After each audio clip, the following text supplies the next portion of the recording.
Oke.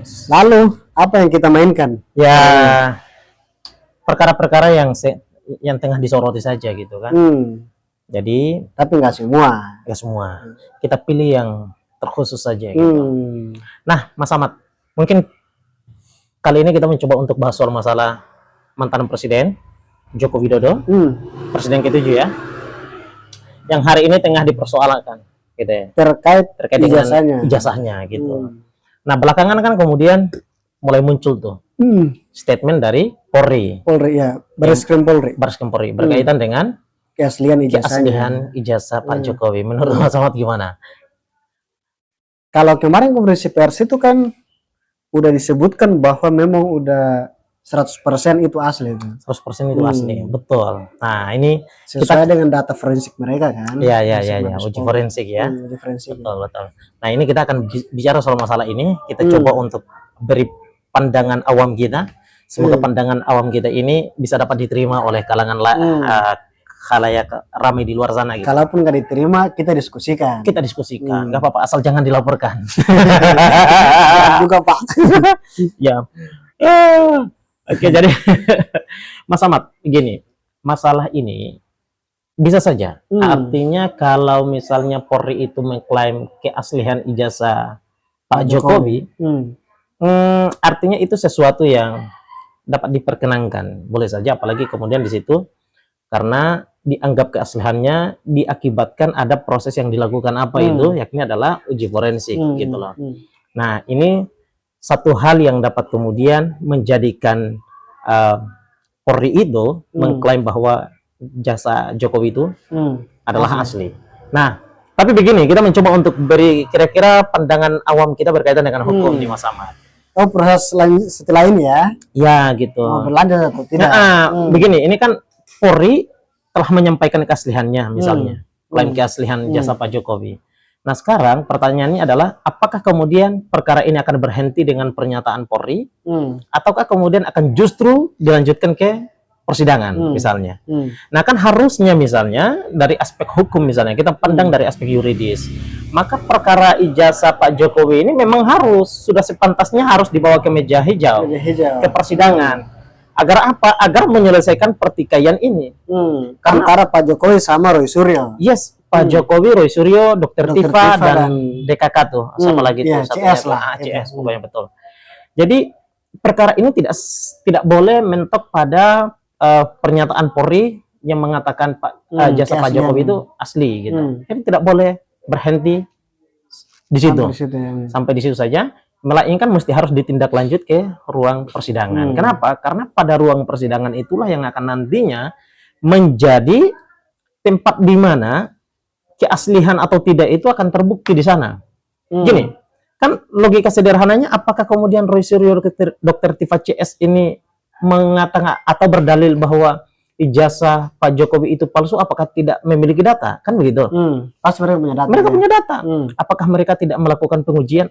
Pasti mereka melakukan pengujian. Sampai kan Roy Suryo muncul di beberapa stasiun TV itu mengatakan bahwa mereka punya data yang akurat. Yes. Nah, sampai dengan dan penulisan ijazah pun mereka udah ini kan? Ya, melakukan pengujian atas hal itu kan. Artinya ada basis keilmuan, berbasis akademik itu telah dilakukan oleh mereka. Karena mustahil juga ketika kemudian mereka mendalihkan misalnya Pak Jokowi yang bukan sembarangan orang tanpa data, Pak. Mereka juga berpikir tentang konsekuensi hukumnya tentunya kan. Apalagi mantan presiden kan? Betul. Tapi kenapa kemudian mereka malah justru tetap ngotot untuk harus barang ini diuji di persidangan? Jelas karena mereka pun juga memegang data. Nah, sekarang begini, kita bicara dalam kerangka hukum, misalnya KUHP tuh 184, di sana bicara soal masalah alat bukti, sekurang-kurangnya ada 5 misalnya. Bicara soal masalah alat bukti, ada soal keterangan ahli, ya kan? Ada surat, ada petunjuk, ya kan? Ada keterangan terdakwa di situ. Ya kan? Ya. Dan satu lagi apa ya? Surat ya, surat. Nah, itu. Sekurang-kurangnya ada 5 tuh. Ya. Dan yang disampaikan oleh Polri berdasarkan pada proses uji forensik yang mereka lakukan itu baru kemarin, itu baru 1. Itu baru satu di antara beberapa bukti-bukti yang ditekankan di dalam KUHP 184 tuh. Artinya ketika kemudian ini berbasis pada administratif ataupun juga kemudian bicara soal masalah konteks pidananya misalnya. Oh, satunya ini yang mereka datang ke Ini sana. kan, ya forensik ini, uji forensik yang disampaikan dan diklaim oleh Polri menjadi satu keaslian ini, itu tidak bisa berdiri sendiri, Pak. Itu baru Mereka klaim ini kan karena mereka datang ke sana, beberapa temannya Jokowi sama. Nah, ini soal masalah Polri yang mengklaim keaslian ini. Iya, maksudnya mereka datang ke sana kan, UGM sama SMA-nya Jokowi. Oh, iya. Untuk melihat, membandingkan terkait dengan ijazah sama ijazah Pak Jokowi ini dari SMA sampai kuliah itu. Yes. Ya, Itu jadi yang kemarin konferensi pers itu mereka sampaikan juga tuh. Jadi perkara ijazah Pak Jokowi ini tidak bisa hanya saja diukur dari soal masalah fisiknya, bentuk kertasnya sama, ya kan? Atau ini yang kemarin disampaikan. Nah, itu bukan cuma hanya saja di situ, Pak. Nah, makanya kita dorong perkara ini sepakat harus diuji di persidangan keasliannya. Kenapa? Karena di sanalah alat bukti akan dianggap sebagai alat bukti. Kenapa? Karena diuji di bawah sumpah, ya kan? Alat bukti itu diuji semua tuh. Baik itu adalah keterangan ahli misalnya, itu semua di sana diuji di bawah sumpah semua. Nah, tapi kalau misalnya kayak disampaikan oleh Polri ini bukan untuk kemudian mengatakan bahwa punya Polri ini misalnya nggak benar gitu. Nggak benar. Intinya bukan. Kita menghargai bahwa itu adalah satu ungkapan misalnya, itu adalah satu proses misalnya, apalagi ada forensiknya misalnya. Tapi kita ingin mengatakan bahwa ini tidak bisa loh, alat bukti ini tidak bisa berdiri sendiri untuk kemudian tidak melanjutkan persoalan Pak Jokowi ini kepada meja persidangan. Gitu loh. Ini barang mesti harus didorong ke meja persidangan agar kemudian persoalan ini menjadi terang gitu loh. Apalagi sampai laporan Pak Jokowi yang ke Barreskrim itu mengatakan bahwa ini sudah keterlaluan. Ya kan? Ya. Jadi kalau sampai di Barreskrim aja kita rasa nggak cukup ya. Nggak, jangan. Apalagi kan begini, makanya tadi saya sampaikan bahwa ini tidak bisa berdiri sendiri, Pak. Apalagi misalnya Kapolri itu lembaga yang dibawa naungan presiden. Anda bisa bayangkan kan? Maksudnya bukan mau ingin dibilang bahwa Polri itu mau ingin membela presiden, bukan. Karena presiden adalah panglima paling tertinggi mereka, bukan. No. Tapi gini, ini kan bicara soal masalah agarlah keadilan itu dapat. Karena yang berhak dan menjadi tempat yang paling layak untuk menguji soal masalah satu peristiwa atau untuk menguji data-data itu hanyalah pengadilan yang memiliki kelayakan. Maka peradilan itulah menjadi tempat yang paling sangat tepat untuk menguji dan menyelesaikan persoalan yang kemudian hari ini tengah dipersoalkan. Dan saya kira dan harapan terbesar memang jangan sampai proses ini cuma hanya berhenti pada pernyataan Kak Barreskrim yang kemudian hari ini menyatakan itu loh, gitu loh. Semoga tidak berakhir di sini, tapi semoga kemudian dilanjutkan ke persidangan, gitu loh. Artinya seharusnya kemarin itu uji forensik dari Barreskrim Polri itu harus mereka sampaikan di meja hijau. Enggak, ini nggak apa-apa. Ini tetap kan tadi saya bilang. Dalam konteks alat bukti itu bicara, ini yang disampaikan oleh Polri ini, Barreskrim ini adalah merupakan satu di antara beberapa alat bukti, dan itu alat bukti ini tidak bisa berdiri sendiri loh, Pak. Diuji dulu di sana tuh. Nanti ahli bakalan dipanggil, apakah betul tidak. Karena akan ada perbedaan tentunya. Ada ahli yang akan nantinya dimintai dari pihak dokter Iva, Roy Suryo, dan juga kemudian dari pihak Jokowi itu sendiri yang nanti masing-masing diantaranya adalah menguji keaslian daripada data yang ada dengan basis keilmuan yang dimiliki tentunya.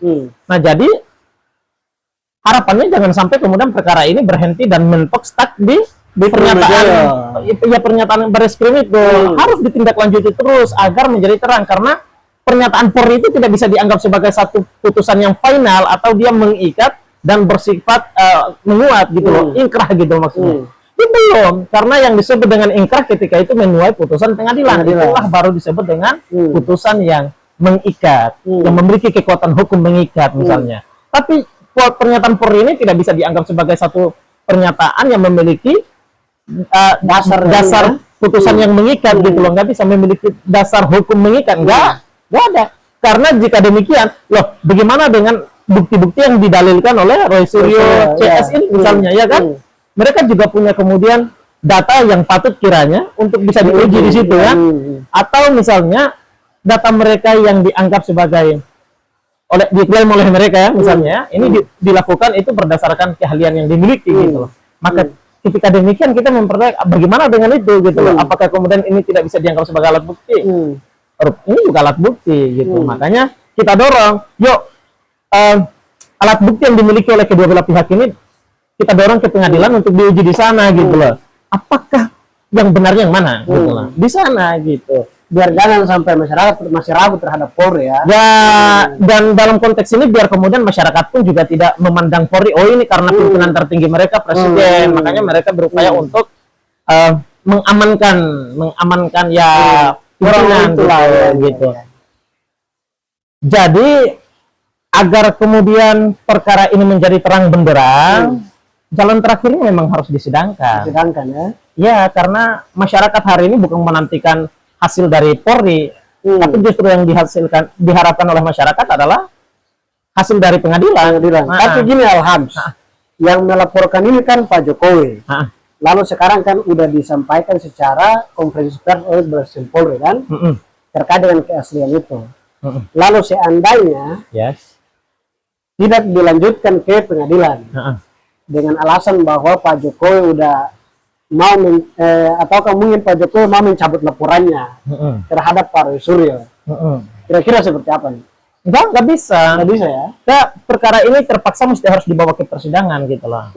Jadi jangan, itu kan upaya untuk berdamai kan? Tapi masalahnya ini bukan perkara tentang seorang Jokowi dengan Roy Suryo, bukan. Tetapi perkara ini adalah perkara tentang seorang pejabat negara dengan kepercayaan masyarakat loh Pak, dan melibatkan kampus ternama di Indonesia. Ya betul, kampus ternama di Indonesia. Makanya gini, kita bicara menyangkut soal masalah peristiwa ini, maka karena ini akan nantinya yang paling berhak untuk mengatakan bahwa apakah keaslian ijazah Jokowi itu adalah asli atau tidak itu adalah UGM, termasuk yang punya otoritas loh. UGM bukan pengadilan pula. Makanya kita dorong lewat pengadilan itu agar pengadilan bisa manggil UGM biar bisa memberi pernyataan dia, kesaksian dia di bawah sumpah itu, biar nanti diputuskan dalam persidangan. Karena sejauh ini saat kemudian persoalan ijazah Jokowi ini dipersoalkan, itu UGM belum pernah nyampe ke pengadilan untuk memberikan persaksian dia.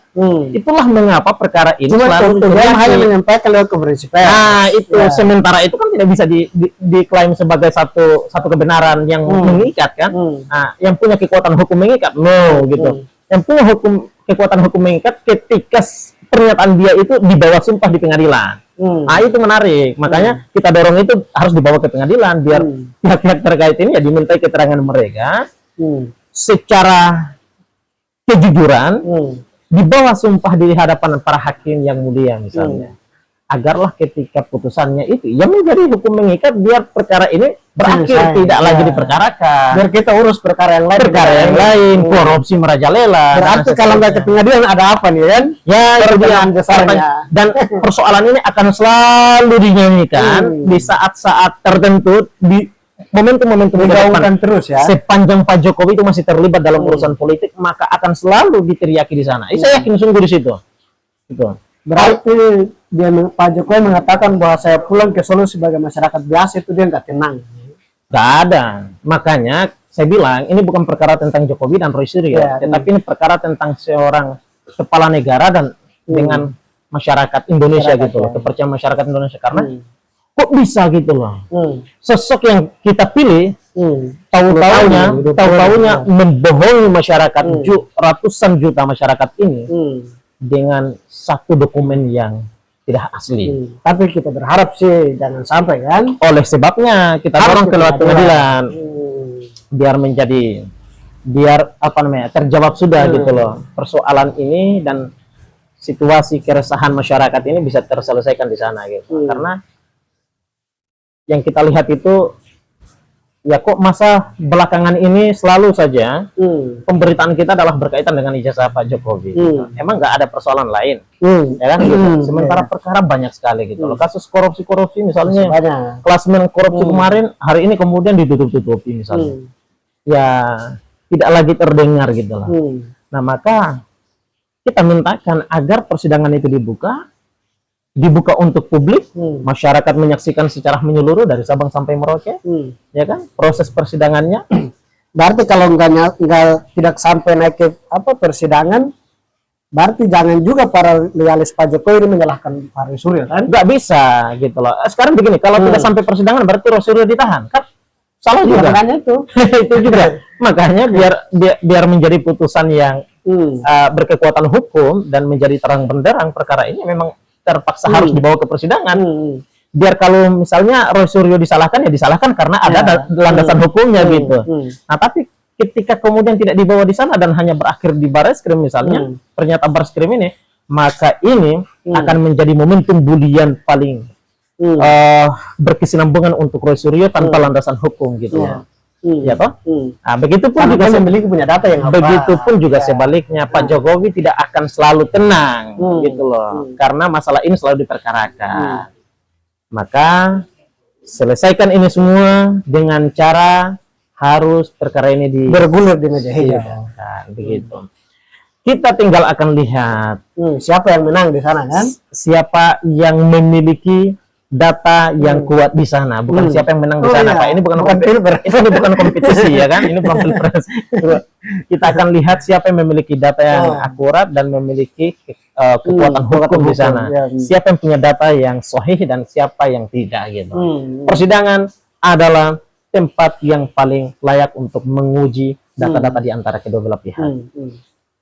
Perkara persoalan ijazah palsu ini tidak diharapkan untuk berakhir dengan klaim-klaim para pihak, tetapi harus betul-betul berakhir di putusan persidangan yang berkekuatan hukum mengikat. Seperti itu Mas Ahmad ya. Oke, baik. Nanti kita menantikan berlanjut atau tidak.